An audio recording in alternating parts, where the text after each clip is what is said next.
Friends, हम अक्सर सुनते हैं कि भारत की जीडीपी कभी कम हो रही है और कभी बढ़ रही है। खासकर इस कोरोना काल में तो हमारी जीडीपी के नेगेटिव होने के आसार कई गुना बढ़ जाते हैं। पर इस सब में जाने से पहले हमें ये जानना होगा कि जीडीपी आखिर है क्या।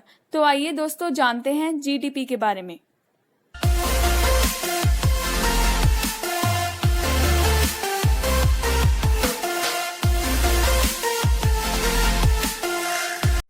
जीडीपी एक तरीका है जिससे हमें यह पता चलता है कि हमारा देश कितना अमीर है। जीडीपी सबसे ज़्यादा करीबी से देखे जाने वाला फैक्टर है हमारे इकोनॉमिस्ट और इन्वेस्टर्स के द्वारा, क्योंकि यह देश में स्पेसिफिक समय में यानी कि एक साल में बनाई जाने वाली गुड्स और सर्विसेज की डॉलर्स में टोटल वैल्यू को दर्शाता है। यह जनरली एक साल के लिए कैलकुलेट की जाती है। दोस्तों, जो हमें अक्सर सुनने को मिलता है कि देश की जीडीपी एक साल में 5% बढ़ी या 6% बढ़ी, वो असल में जीडीपी ग्रोथ रेट होता है, जो कि यह दर्शाता है कि पिछले साल के मुकाबले इस साल जीडीपी में कितनी बढ़ोतरी हुई। अब आइए जानते हैं कि जीडीपी को मेजर करने के कितने तरीके हैं।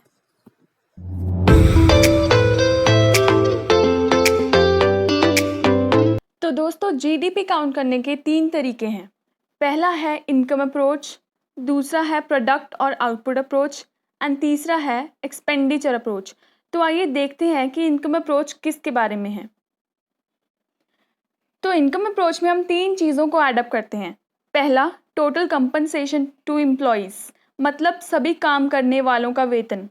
और दूसरी चीज़ जो हम ऐड करते हैं वो है gross profits for incorporated and unincorporated firms, यानी कि रजिस्टर्ड और अनरजिस्टर्ड फर्म्स का प्रॉफिट।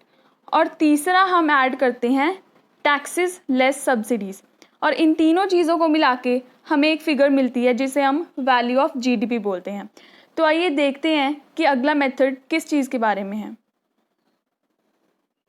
दोस्तों, दूसरा मेथड जीडीपी निकालने का है प्रोडक्ट और आउटपुट अप्रोच, जिसमें हम एक देश के अंदर एक साल तक बनाई जाने वाली सारी गुड्स और सर्विसेज की टोटल वैल्यू को ऐड करते हैं और एक फिगर निकाल लेते हैं जो कि जीडीपी कहलाती है।